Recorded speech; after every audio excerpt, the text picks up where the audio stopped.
E uma das coisas que pode com certeza ajudar você a atravessar os seus conflitos são amigos. Amigos são importantíssimos para que você atravesse os conflitos que aparecem em sua vida. Davi foi um homem de muitos conflitos. Ele teve que atravessar, durante a vida dele, inúmeros conflitos. Não foram só guerras. Ele era um homem de guerras, mas ele também teve conflitos com pessoas próximas. E aquilo que ajudou a Davi a atravessar os conflitos dele foram os grandes amigos que ele teve. Começando com tal, talvez, de Jonatas. Jonatas era um homem, devia ter aí em torno da minha idade, 42 anos. Ele é filho de Saul. Saul devia ter uns 57 anos de idade. Tiago, quantos anos tem? 60, quase 60? 30. 32. 32. Senão a gente ia confessar de novos pecados, né? Mas 57 anos Saul tinha. Jonatas em torno de 42 anos. Jonatas é um homem de guerra, filho mais velho. Ele tinha acabado, por exemplo, de guerrear sozinho contra 20 filisteus e matou os caras. Não é qualquer um que sozinho luta contra 20 e acaba com os caras. Era um homem forte, um homem corajoso, um homem que não tinha medo das coisas. Um homem inteligente, um homem que foi criado no palácio. Desde que Saul foi o primeiro rei que Israel teve. Então ele foi criado no palácio, junto com seu pai, Saul. Jonatas é um homem de fé. Jonatas provavelmente era aquilo que o povo de Israel esperava de Saul, o pai dele. Tudo aquilo que o pai dele deveria ser, as pessoas provavelmente enxergavam em Jonatas. Olha, eu acho que Jonatas daria um bom rei. Jonatas, ele é bom. Saul não, Saul se desvirtuou. Ele não é mais aquilo que nós imaginávamos, mas Jonatas dá um bom rei. Mas daí Saul começa a desobedecer a Deus e ele recebe a notícia do próprio profeta Samuel: olha, você não vai ser mais o novo rei, o Espírito de Deus vai ser retirado de você, e você não vai ser mais o rei de Israel. E Deus escolheu um outro homem. E quando todos esperavam que talvez fosse Jonatas esse homem era um guri que estava apacentando as suas ovelhas no meio de uma vila de nada chamada Belém, e que ninguém conhecia. Davi, quando ele foi chamado para ser rei, ele tinha aí, no máximo 15 anos de idade. Isso, se você considerar que Jessé, que era bom em fazer filhos, porque ele tinha uma penca de filhos, tivesse tido um filho por ano. Se Jessé tivesse tido um filho por ano, Davi tinha 15 anos de idade. Ele foi chamado para ser rei aos 15 anos de idade. E aí você consegue então imaginar, um dia Jessé, o pai dele, chama ele diz: filho, vai lá ver se os seus irmãos estão bem, que eles estão no meio da guerra, está no meio da batalha. E ele vai lá então, cata a sacolinha do pai, vai até a guerra, e Davi então vê o Golias tirando onda, esculhambando o Deus de Israel. E Davi então fala: eu vou lutar contra esse cara. Você está falando de um guri aí da idade de vocês aí. E ele ia lutar contra o cara melhor preparado do exército inimigo, além das outras qualidades de ser um gigante. Então você consegue imaginar aquele Davizinho chegando no palácio, e aí ele chega, rei Saul, eu estou à disposição, tá? Estou à disposição aí, já que ninguém tem coragem aqui em Israel enfrentar esse cara, eu estou à disposição para lutar. Eu acho que Jonatas ouviu essa conversa. Talvez Saul tenha olhado para Jonatas e falou: esse cara deixa ele ir, pai, deixa.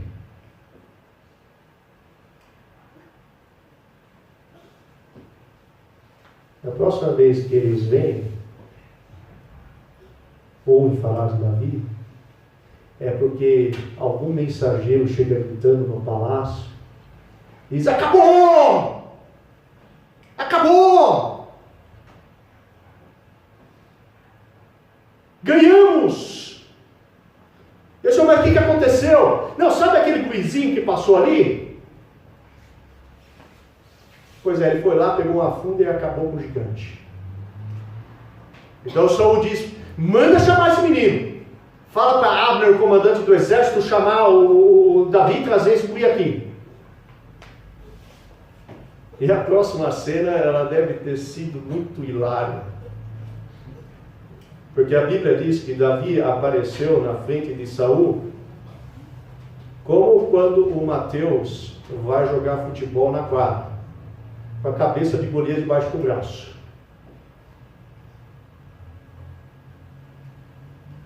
Ele chega na frente de Saul, depois: não, rei, o senhor, esse aqui me mandou chamar.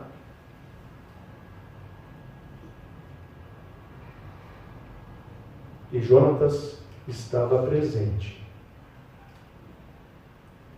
quando Davi e Saul estavam tendo aquela conversa. E diz que a partir daquele dia eles se tornaram melhores amigos. Eu imagino que Jonatas deve ter chamado Davi no canto. Ei, escuta aí, me conta aí como é que foi o negócio.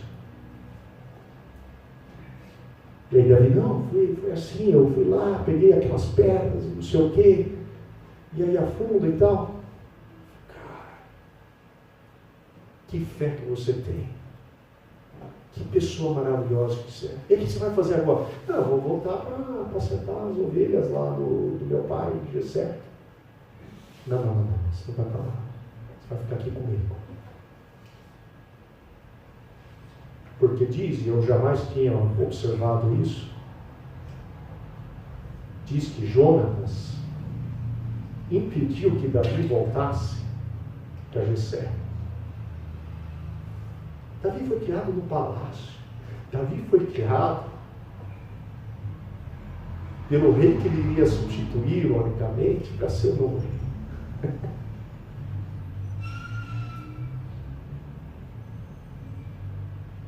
Diz que não somente Jonatas impediu Davi de ir,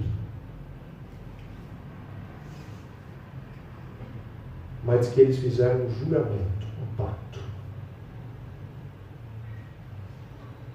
E neste pacto, Jonatas deu para Davi a sua túnica, o seu cinto, da sua arma. Ele deu todos os pertences pessoais mais nobres que ele possuía, ele deu para Davi. Amizades, elas são uma relação de aliança. Amizade é igual casamento. Quando você faz amigos, você quer trocar aliança. Talvez não seja essa aliança aqui, mas os verdadeiros amigos, eles fazem uma espécie de pacto, uma espécie de juramento. Eles dizem: eu vou ser seu. Enquanto nós estivermos vivos, eu vou ser seu. Eu vou me dar para você. Hoje nós não sabemos mais o que é amizade. Nós achamos que amizade é aquela quantidade de amigos que nós temos no Facebook, que nós temos no Instagram, que nós temos no WhatsApp, ou sei lá que mídia social que você tem. Os amigos são aqueles que você joga futebol. Não, amigos, sempre na história, amigos eram aquelas pessoas que chegavam a hora e faziam um juramento. Vamos fazer um juramento? Vamos prometer um para o outro que nós vamos ser fiéis um ao outro até o final da vida? Esse é o tipo de amizade que foi estabelecido entre Jonatas e Davi. Nós estamos falando da amizade entre um senhor de 42 anos de idade e um jovem de menos de 15 anos de idade.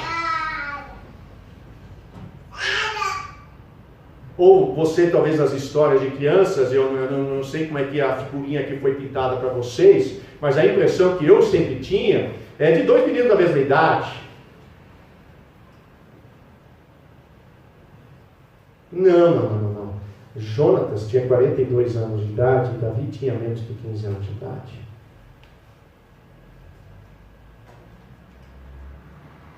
Eles fazem uma aliança. E enquanto eles estão fechando a aliança, a música rola fora do palácio. Quem está cantando? São as mulheres. As mulheres começam a sair das vilas de Israel, enquanto os soldados retornam para sua casa felizes, porque a batalha tinha acabado. E as mulheres, elas cantam: Saul matou os seus milhares, Davi matou os seus 10 milhares. E aquilo lá mexe com Saul.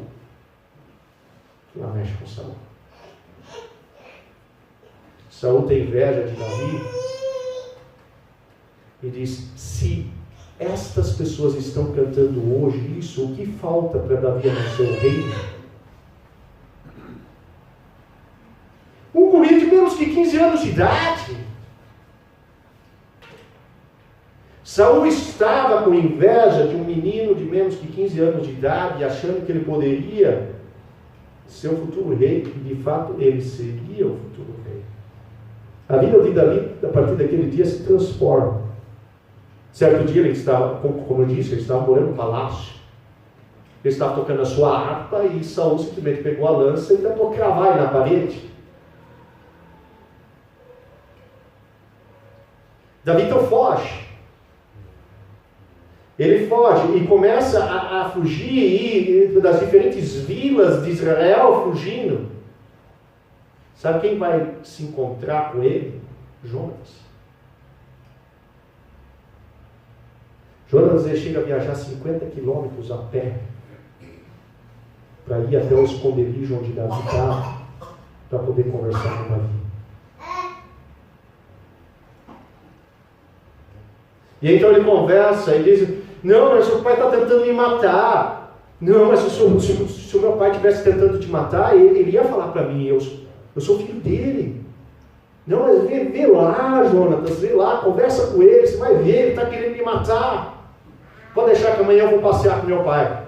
Eu vou conversar com ele. E aí ele sai para conversar. E aí Jonatas pergunta para o pai dele se ele está tentando matar ele ou não. E assim vai e volta. Davi vai e volta para o palácio. E de repente ele está fugindo de novo. E em todas as vezes, Jonatas e ele se encontram. E eles reafirmam o pacto. Fazem novamente o juramento. Porque bons amigos juram um para o outro. Fazem um pacto. Bons amigos, eles fazem um pacto como se fosse um casamento. Amigos têm uma relação de aliança, não de consumo. E se você quer passar por seus conflitos, você precisa de amigos, pessoas que têm uma relação de aliança.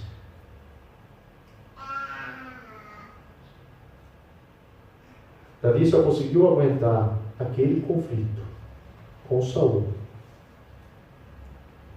porque ele encontrou no filho de Saul, Jonatas, um grande amigo. Se você tem relacionamento com pessoas que não têm uma relação de aliança com você, quando tiver o primeiro conflito, tchau. Ele não quer saber de você.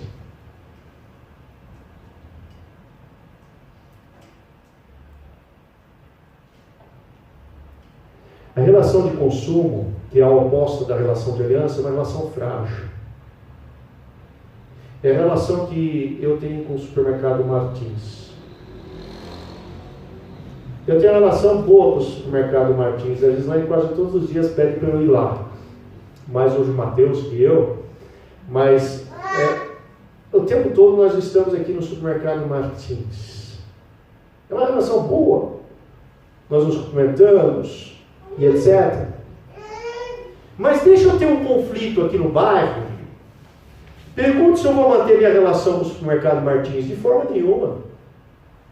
No outro dia, se eu mudar lá para o outro lado da cidade, se eu mudar para o bairro Nova Lima, no outro dia estou no outro mercado.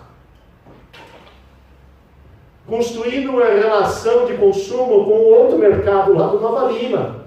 Eu não vou me manter fiel ao supermercado Martins. Porque a relação que eu tenho com ele, o supermercado Martins, é de consumo. É uma relação frágil. É uma relação que eu fico vendo os custos e os benefícios dessa relação. Eu coloco na calculadora. Eu não vou sair do Nova Lima e ir até a Nova Campo Grande para fazer uma compra no mercado Martins. Agora, numa relação de aliança, você vai continuar fiel ao supermercado Martins.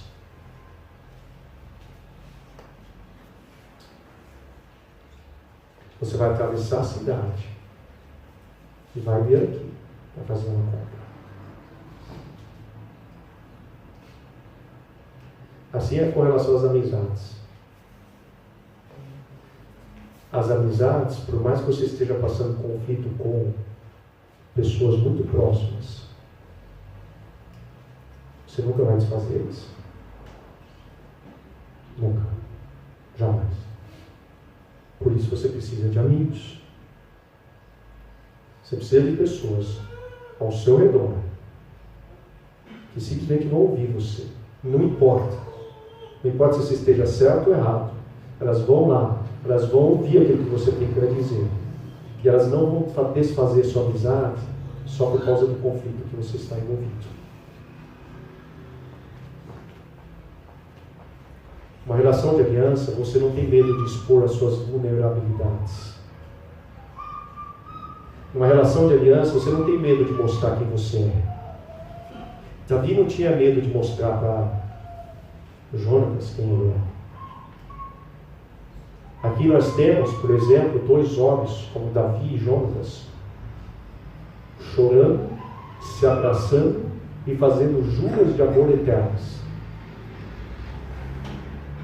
E diz alguém que naquela época, alguns anos atrás, dois homens não tinham medo de fazer isso.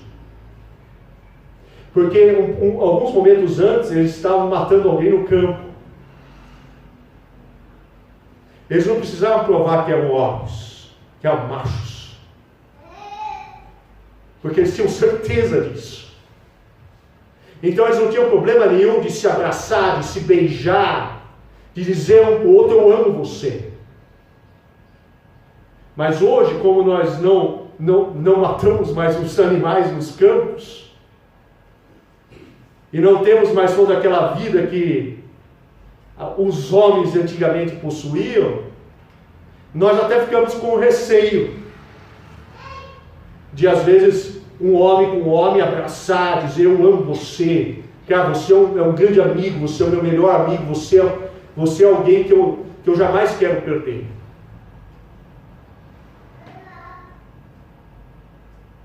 Eles não tinham problema nenhum de serem transparentes. Amigos são transparentes. Se você não conhece as coisas daquela pessoa com a qual você convive muito, você não é amigo. Você pode qualquer coisa, mas você não é amigo. O amigo não tem problema de expor as suas fraquezas, porque ele não está numa relação de consumo, ele não precisa marketar a si mesmo o tempo todo. Se você está numa relação de consumo, você só pode mostrar o tempo todo a sua melhor parte. Você precisa o tempo todo se vestir da melhor forma. Você o tempo todo precisa, será como que eu vou expor agora o meu conflito que eu estou tendo com Saul? para Jonatas. Não, Davi não parava para pensar nisso, ele simplesmente ia lá e despejava tudo em cima de Jonatas. Porque tinha certeza que após ele ter contado tudo para Jonatas, Jonatas não iria abandoná-lo. Jonatas iria estar do lado dele.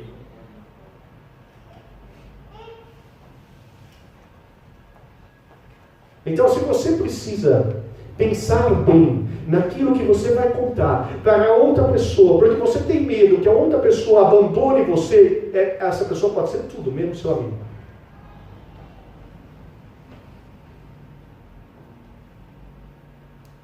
Porque amigos que são amigos, você não tem problema nenhum de expor as suas fraquezas, vulnerabilidades, as suas piores fraquezas, porque você sabe e tem certeza que ele vai estar lá.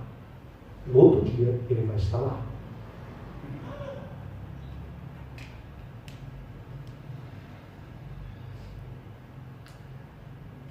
Você precisa de amigos para passar pelos conflitos. Porque quando você conte os conflitos para os seus amigos, ainda que você esteja certo ou errado, você sabe que ele vai estar lá. Amanhã ele vai estar lá. Cristo foi uma pessoa assim. Ele não teve medo nenhum de expor as suas fraquezas. Cristo achava que tinha amigos. Tanto é que na última refeição que ele teve com os seus discípulos, ele disse: eu já não chamo vocês de escravos, mas de amigos. Por quê? Porque eu tenho contado para vocês os meus segredos.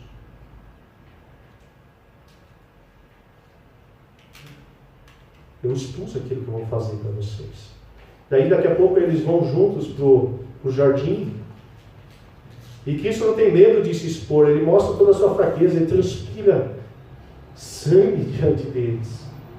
Ele diz: orem por mim, porque está difícil, eu não estou aguentando. Mas eles não estavam lá. Todos eles dormiam. Jesus é preso. Pedro trai. Nós falamos sobre isso umas semanas atrás. Quando Cristo está na cruz, ele poderia não estar mais vulnerável que na própria cruz. Diz que no boxe, eu não sou lutador de boxe, mas que no boxe, quando você deixa a guarda aberta, você se torna extremamente vulnerável. Cristo estava muito mais vulnerável que isso. Ele estava com os braços pregados na cruz.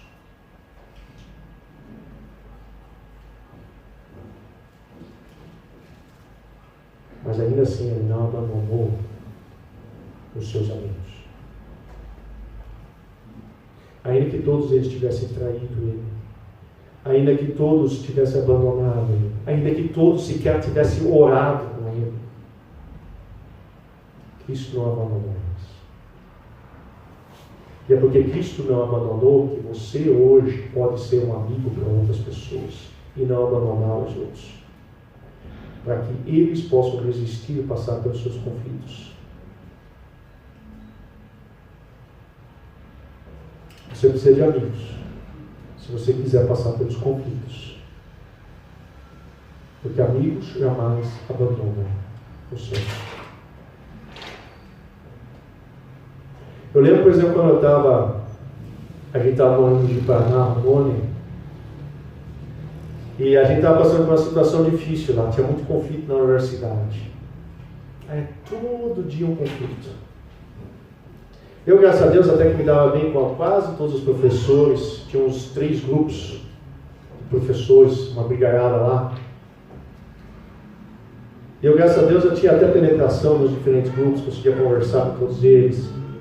Ia jogar vôlei com os alunos, tomar açaí. A Bianca adorava ir no vôlei para tomar o açaí depois. Mas estava difícil, tinha muitos conflitos lá. E os conflitos acabavam chegando em mim. E eu sou grato a Deus que eu pude atravessar aqueles conflitos, porque eu tinha uma amiga, que é minha esposa, Elislane. Era a única pessoa que eu tinha. Então eu podia simplesmente chegar em casa e contar todas aquelas situações, e ela simplesmente estava lá e me ouvia. E eu sabia que, independente se eu tivesse certo ou errado, no outro dia ela estaria lá.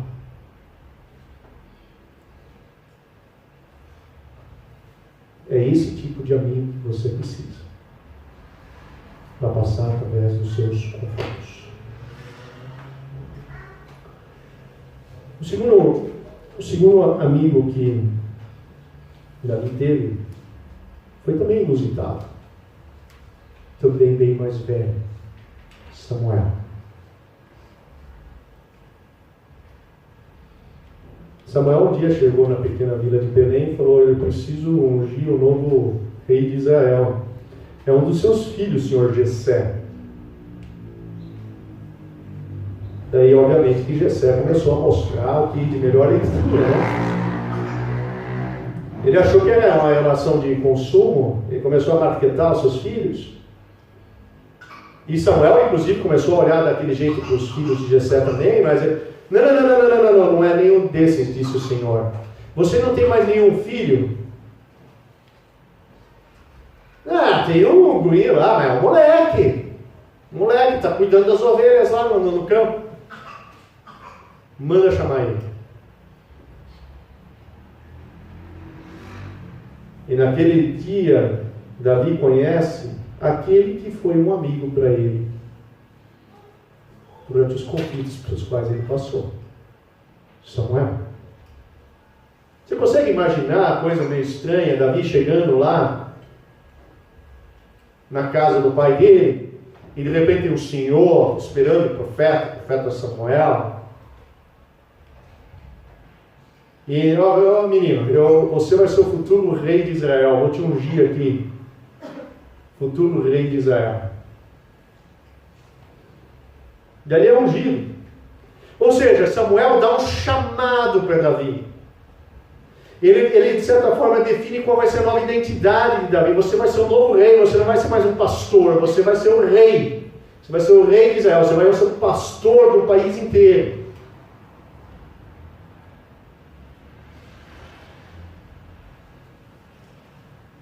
E aí depois acontece aquilo que nós acabamos de contar. Então Davi vai lá, luta com Golias, aparece com a cabeça debaixo do braço, no palácio. Começa a morar no palácio. Saul tenta matar ele. E Davi começa a fugir de vila em vila. Adivinha em qual vila ele vai parar? Na vila do seu amigo Samuel.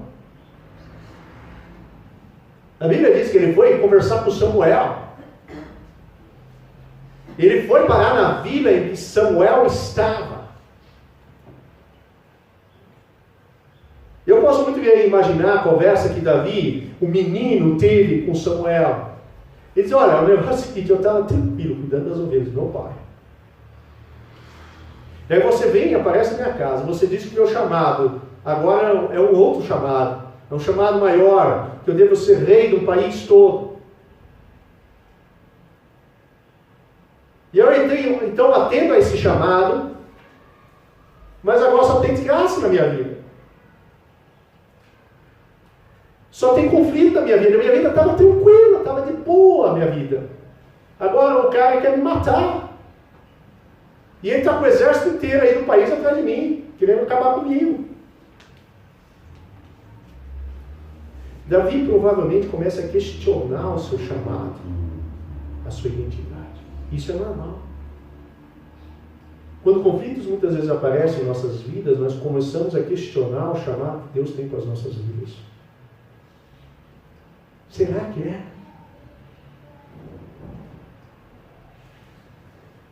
E é por essa razão que nós precisamos dos amigos, porque os nossos amigos vão dizer para nós: o seu chamado é esse mesmo. Continue. Continue. Samuel deve ter dito isso para Davi. Se continue, você vai ser o novo rei de Israel. Continua o seu chamado. Não volta para cuidar de ovelhas, porque você é o novo rei de Israel.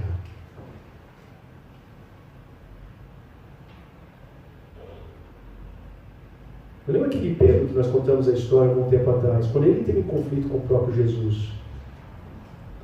Quando ele trai a Jesus, quando ele nega Jesus. Ele questionou o seu chamado também. Ele foi pescar peixe de novo.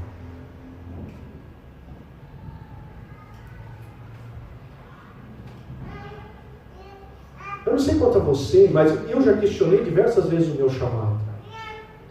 Eu acho que Deus me chamou para ser pastor e alguém que atua no meio universitário, professor. Mas muitas vezes quando aparecem os conflitos, você começa a questionar o seu chamado. E sabe de uma coisa, quando você está nessa situação, você precisa de grandes amigos, pessoas que são grandes cristãos, que vão dizer, fique aí, esse é o seu chamado. Pessoas que conhecem você, que conhecem o seu dom, que vão dizer, não abandone aquilo que você está fazendo, porque Deus chamou você para essa obra. Eu lembro aqui de Wilberforce. Não sei se você assistiu o filme dele, mas Wilberforce, ele se converte ao cristianismo na Inglaterra, e era a época do auge do comércio de escravos no mundo. E ele teve então como papel, o seu chamado para a vida inteira, acabar com a escravidão, acabar com o comércio de escravos. Mas logo que ele se converte, ele acha que era algo que naquela época se acreditava bastante hoje também, que ser pastor, bispo, sabe lá o quê, é algo superior, é um chamado superior ao ser um político cristão. Então ele queria abandonar a política, ele era um político. Ele queria abandonar a política para, então, se dedicar integralmente ao ministério. E ele teve grandes amigos, ou pelo menos pessoas que interagiram, tal qual Samuel com Davi, em momentos importantes da vida dele, para que ele não abandonasse a política e o seu chamado. Um deles foi John Newton, o autor de Maravilhosa Graça. Aliás, o autor de Amazing Grace.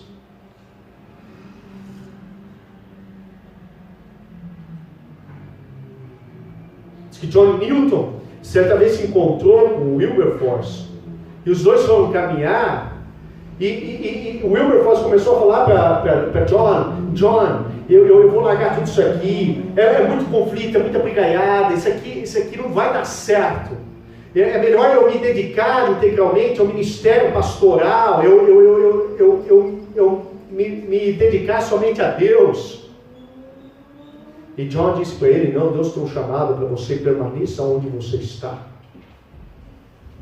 E disse que aquilo deu tranquilidade para ele. Ele escreve uma carta. Aquilo lá me tranquilizou. Tempos depois, John Wesley escreveu uma carta para Wilberforce. John Wesley, com 87 anos de idade, escreveu uma carta para Wilberforce e diz, eu acredito piamente que Deus colocou você onde você está para o bem da igreja e para o bem da nossa nação.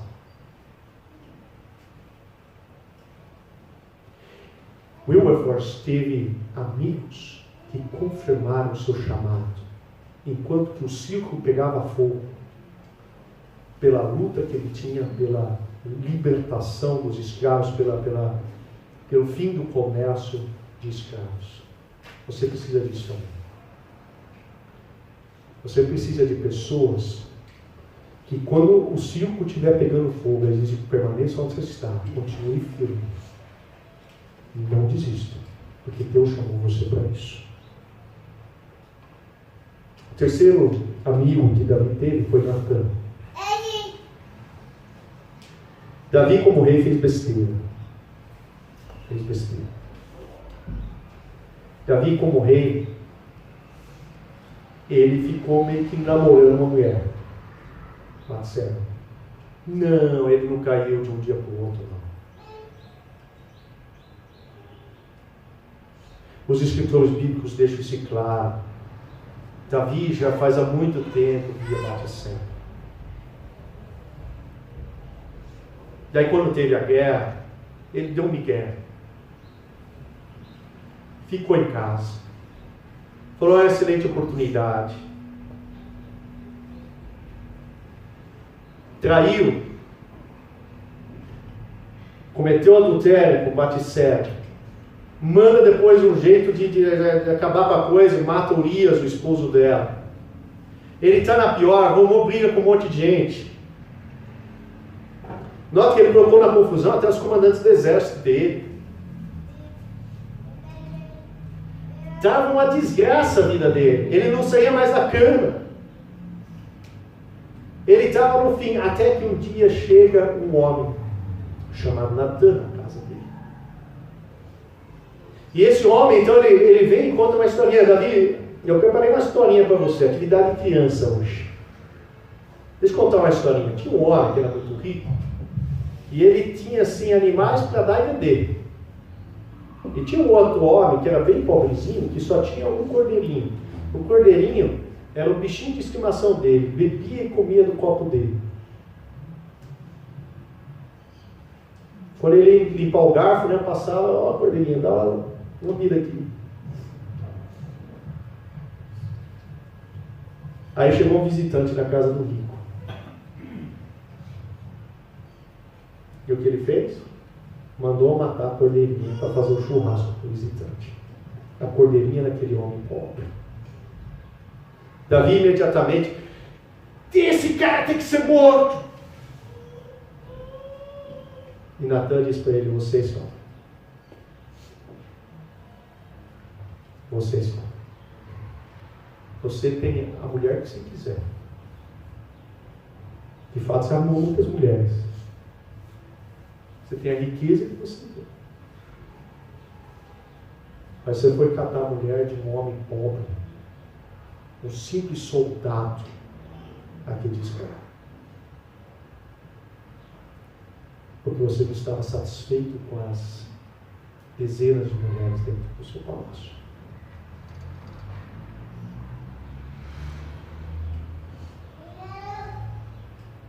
Sabe que aquilo lá acabou, de certa forma, com os conflitos da vida?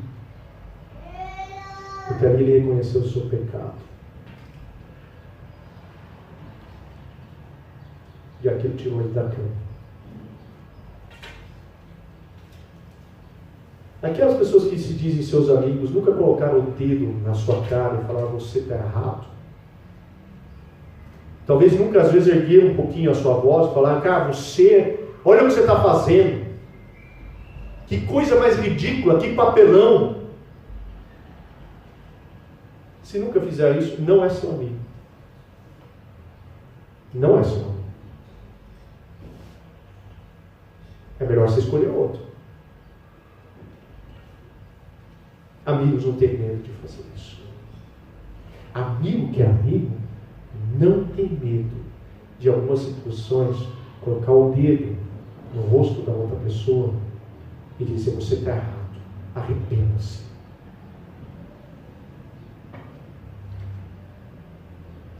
Se você tem medo, ou você está numa relação de consumo, você tem medo de perder o cliente,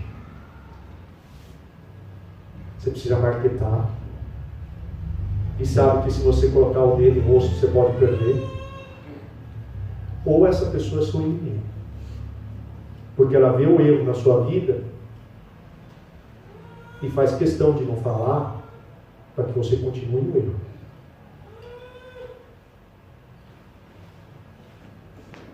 Você precisa de pessoas que, em meio aos seus conflitos, cheguem em você e digam, você está errado. E que não se unam a você para fazer guerra contra outra pessoa. Olha, eu conheço, tem vários relatos, mas tem inclusive pessoas próximas de mim, em que às vezes o esposo e a esposa deveriam ser grandes amigos entre si, mas eles não são. Não são nesse sentido que eu estou falando aqui de Natan. Porque às vezes tem conflito com sogro, sogra, tem conflito com pai, mãe. E ao invés de um dizer para o outro, cara, você está errado. Esposa, você está errado. Esposo, você está errado. Baixar a bola da pessoa, trazer ela para si. Os dois ficam se alimentando continuamente e fazem somente aquela coisa se tornar muito maior. Não são amigos. Não são amigos. Porque se a Gislaine ela chega para mim e começa a falar coisas, eu falo, você está fora de si, cai na real. Ou ela chega para mim e fala, ei, isso aí não tem nada com nada não, você está viajando.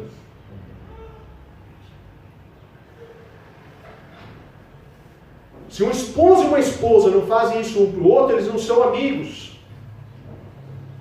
Um amigo, ele diz para o outro e não tem medo de dizer para o outro a verdade. Nos conflitos que aparecem nas suas vidas. Nessa semana nós tive que ficar mais isolado e acabei assistindo. Eu fiz os meus filhos assistir um filme comigo. Minha Gislaine também. Eu às vezes pergunto por recomendações, eu vou lá dar uma pesquisada em alguns filmes recomendados e a gente assiste um. Às vezes o pai acerta, outras vezes ele erra. Eu acho que foi um grande acerto o filme que a gente assistiu, mas depois eu posso conversar com os meus filhos. A gente assistiu um filme chamado Nosso Amigo. Não sei se você já assistiu esse filme, Nosso Amigo. É de uma mulher, Nicole, que acaba tendo uma doença terminal, acho que foi câncer, né? Uma doença terminal, e o marido dela, Matt, os dois, o marido e a esposa, tinham um grande amigo chamado Dave. E a vida deles está difícil nessa situação, então eles chamam Dave para morar com eles. Na verdade, Dave é que se oferece para morar com eles.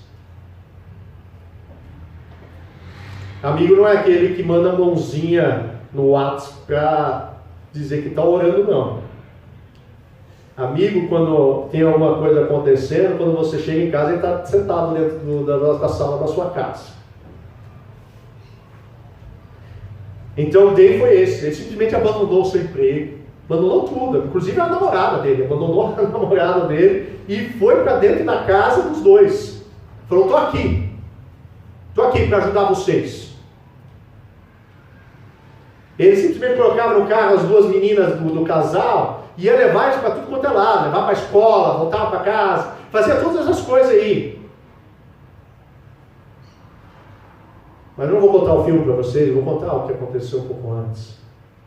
Matt tinha o sonho de ser um grande jornalista. E ele escrevia num jornalzinho local, que ninguém lia. Os caras inclusive passavam um trote nele, dizendo, The New York Times aqui, está atrás de você. Quer contratar você. Não sei se é uma boa coisa ser jornalista do New York Times hoje, né? Mas vamos lá, paciência. Fox ligando até. Mas até que ele se tornou um jornalista. Foi fazer coberturas internacionais, não parava mais em casa. Não parava mais em casa. A esposa ficava sozinha, sofrendo em casa. As filhas começaram a rejeitar Matt.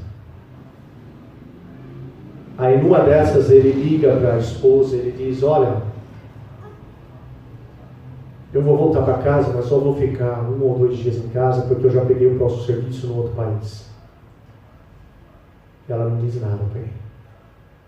Mas Dave, o grande amigo dos dois, sabe daquilo que está acontecendo. Quando o Matt chega, ele fala, Dave, Matt, vamos dar uma volta. Daí ele senta numa mesa. E Dave coloca o dedo na frente do Matt. Cancela essa viagem. Você vai cancelar essa viagem. Não, mas eu não vou cancelar nada. Esse aqui era todo o meu sonho. A vida inteira sonhei em ter um emprego como esse, não sei o que e tal. Cancela agora essa viagem. Fique em casa. Você está perdendo suas filhas. Você está perdendo sua esposa também. E ele cancelou a viagem. E o resto, vocês assistem em casa. É uma história baseada em fatos reais. Inclusive, ainda que não mencionado no filme, eles são cristãos. Ele salvou a sua vida. E o grande momento final do filme é exatamente a homenagem de Matt para Dave. Você quer passar pelos conflitos que aparecem na sua vida, inclusive pelo seu cônjuge, os filhos, etc. Coloca para dentro da sua vida pessoas que têm coragem de colocar o dedo na sua cara e dizer: você está errado. No dia que você fizer isso, você vai ter bem menos conflito na sua vida e vai resolver muito mais rápido os conflitos que aparecem na sua vida.